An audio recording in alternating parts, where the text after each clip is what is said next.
Good afternoon, everyone. Welcome to the new normal class of Mathematics 7. I am your teacher, Romel Palado. If you have questions and clarifications, you may ask it after this presentation. Today's topic is all about the basic ideas of sets. But before that, may I present to you first our objectives. At the end of this discussion, you should be able to describe, represent, and illustrate sets. Second, define and illustrate equal sets and equivalent sets. Third, describe and illustrate the empty set and the universal set.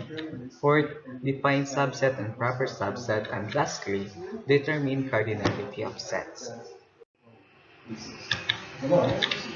Did you know Wolfgang Amadeus Mozart is a notable person in the music industry? He uses musical symbols in order to emphasize pitch, harmony, and key of a song. Just like musicians, mathematicians also use symbols in order to determine a set. And that is our topic for today. But before that, let us first define what is a set. A set is a collection of well-defined objects that are distinguishable from one another. When we say well-defined means that given an object and a set, you can tell whether or not the object is in the set. For example, in figure 1.3 and figure 1.4, we can identify which is an example of a set and which is not. In figure 1.3, the four-piece linear set can be considered a mathematical set. This is because it is unique from one another. Like in figure 1.4, this 16-piece linear set is not a mathematical set because there are four bowls, there are three salad plates, and four cups. After defining a set, let us know what is in the set. The objects belonging to a set are called elements. For example, the four-piece dinner set described in the previous slide can be written as dinner plate, salad plate, bowl, and cup. The set usually represented by a capital letter. For example, set A is equal to dinner plate, salad plate, bowl, and cup. This symbol is an element of, and this symbol is not an element of. For example, we have bowl is an element of A since there is a bowl in the set A, and spoon is not element of A since the spoon cannot be found in the set A. Equal sets versus equivalent sets. Equal set. Let A and B be sets. You say A is equal to B written as A equals to B. If every element of A is in B and every element of B is in A. If A is not equal to B, then you write A is not equal to B. For example, in set A is equal to red, blue, white, and yellow. In set B is equal to blue, red, yellow, and white. Then we can say that A is equal to B, since there are four elements in set A and also four elements in set B, and they have the same elements regardless of this arrangement.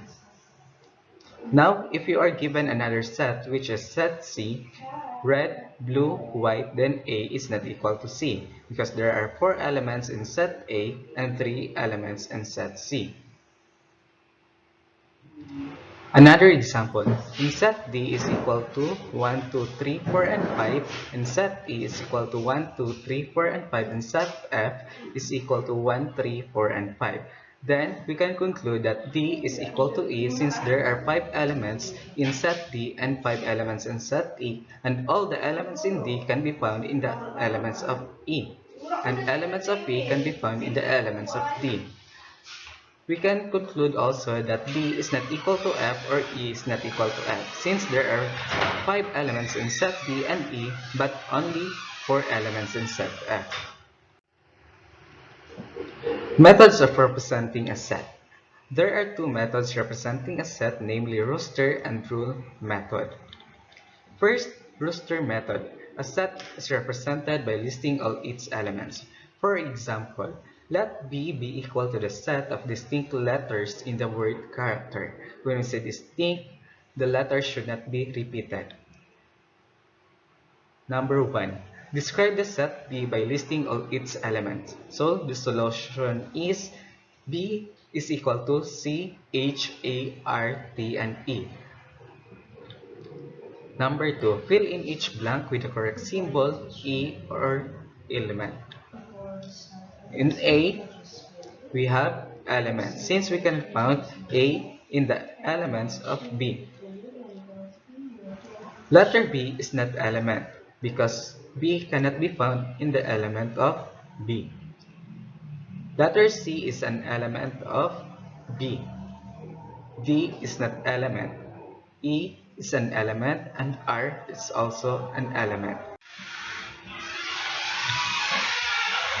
In this slide, we can differentiate finite sets and infinite sets. Finite sets and an empty set is finite if there is a counting number k such that the set has exactly k distinct elements. We call k the cardinality of the set.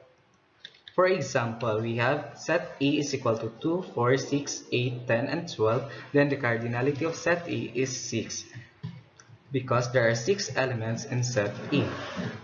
In set F, we have 5, 10, 15, and 30. Then the cardinality of set F is 6. Infinite set is a set that has no exact distinct elements. For example, we have in set A is equal to 2, 4, 6, and so on. Then the cardinality of set A is unknown since we can't conclude that set A has an MD. Set F is equal to 5, 10, then the cardinality of set F is unknown. So the ellipsis represents the infinite set. Equivalent sets. If the two finite sets with the same number of cardinality are said to be equivalent sets. For example, set A is equal to 2, 4, and 6, and F is equal to 5, 10, 15. So they can be equivalent sets. The same as G is equal to A, B, C, and H is equal to 1, 2, 3. Since they are equivalent sets, and there are only 3 elements can be found in E and 3 elements in F, as well as in G and H. Another method of representing a set is rule method. In this method, you use to decide whether or not an object is an element of the set is stated.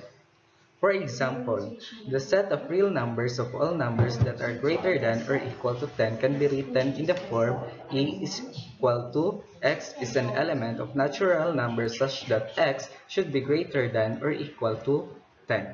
That is rule method.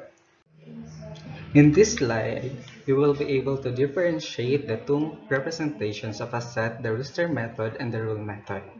In this example, let T be the set of natural numbers less than 22 that are multiples of 4. Use the Rooster and rule methods to represent T. Here's the solution for the Rooster method. T is equal to 4, 8, 12, 16, and 20. These are only the multiples of 4 that are less than 22. By the rule method, we can represent it by writing T is equal to x is an element such that x is less than 22 and x is a multiple of 4. Empty set versus universal set. The empty set does not contain any element. It's called empty set or null set. Its symbols is like this. Its cardinality is 0.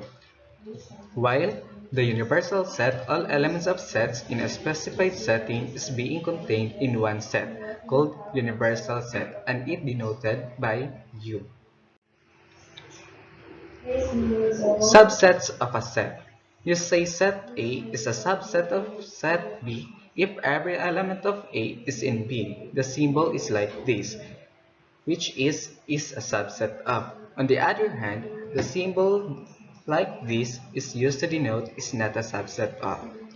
For example, we have set x is equal to 4, 8, 12, and set y is equal to 2, 4, 6, 8, 10, and 12, and set z is equal to 4, 8, 12, 16. Since all elements of x are in y, we can say that X is a subset of Y. Establishing. What are the two methods of representing a set? Okay, the two methods of representing a set are Brewster method and rule method.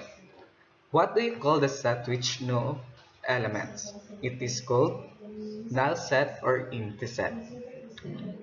What symbol is used to denote this set? So the symbols are this one or this one. What do you call a set that contains all elements of all sets being considered in a specified setting? What symbol is used to denote this set? On the first question, the answer is universal set, and its representation is U. When our two sets are equal, so we can say that the sets are equal if the elements of A is in B and the elements of B is in A, regardless of the arrangements. What does the cardinality of finite set mean? So the cardinality of finite set mean we can count it. What is the cardinality of empty set? The cardinality of empty set is 0. When our two sets are equivalent, we can say that the two sets are equivalent if and only if they have the same number of cardinality but not the same in element. In this slide, you will be able to recall the element or not, the subset or not. Let the universal set be U is equal to 0, 1, 2, 3, 4, 5, and 6. And let P, Q, and R be the following sets. In set P is equal to 2 and 4. In set Q is equal to 0, 2, 4, and 6. In set R is equal to 4 and 2. Fill in the blank with correct symbol, element, or not element. This one. In number 1, 0. If we can find 0 in the U, so this is an element. In 2, if we can find 7 in the universal set, then it is element. If we can't find, so that is not an element. In 3, if 2 and 4 can be found in Q, so that is an element. Number 4, if P can be found in Q, so that is also an element. Number 5, 6 is an element of P, so that is not an element because 6 cannot be found in set P. Fill in the blank with the correct symbol, subset or not a subset. Q is a subset of U. Number 2, P is not a subset of Q. Number 3, U is not a subset of Q because the universal set's elements is more than the elements of set Q. Number 4, P is a subset of R. Number 5, R is a subset of P. Refining. Let U is equal to 1, 2, 3, 4, 6, 8, 9, 12, 18, 24, 36, and 72. Use the rooster and rule method to represent each set and determine the cardinality of each set. Number 1.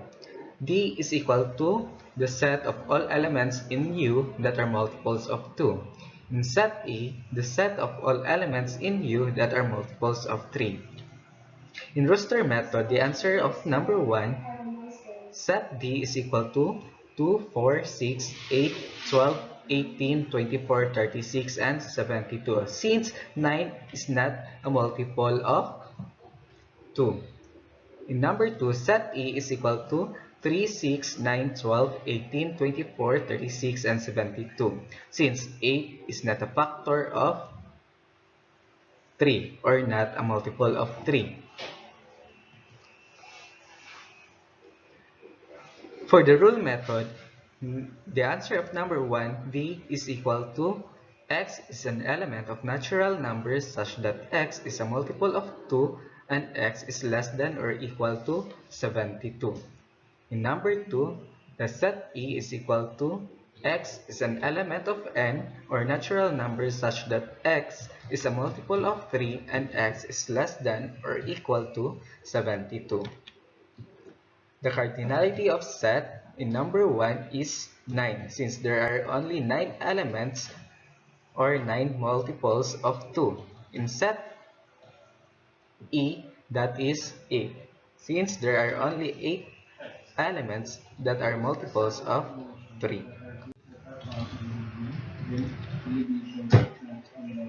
Please do the activity 1 entitled Basic Ideas of Sets for your output.